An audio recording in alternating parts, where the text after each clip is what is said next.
மதுவில்லா தமிழகம், வெளிப்படையான நிர்வாகம், கூட்டணி ஆட்சி ஆகியவையே தேமுதிக மக்கள் நல கூட்டணியின் நோக்கம் என தமிழ் மாநில காங்கிரஸ் கட்சியின் தலைவர் ஜி.கே. வாசன் தெரிவித்துள்ளார்.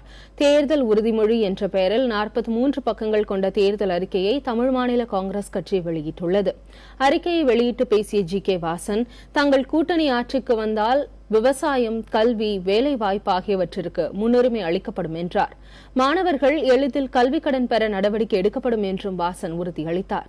தமிழகத்தில் அரசியல் மாற்றம் ஏற்பட வேண்டும் என்பதற்காகவே தேமுதிக, மக்கள் நல கூட்டணி, தமிழ் மாநில காங்கிரஸ் கட்சிகள் கூட்டணி சேர்ந்துள்ளதாகவும் வாசன் தெரிவித்தார். எங்களை பொறுத்தவரையிலே மாணவருடைய எண்ணங்களை பிரதிபலிக்கக்கூடிய நல்ல முயற்சிகளை மேற்கொள்வோம். மாணவர்களுக்கு லகுவான முறையிலே கல்வி கடன் கிடைப்பதற்கான நல்ல நிலையை ஏற்படுத்துவோம்.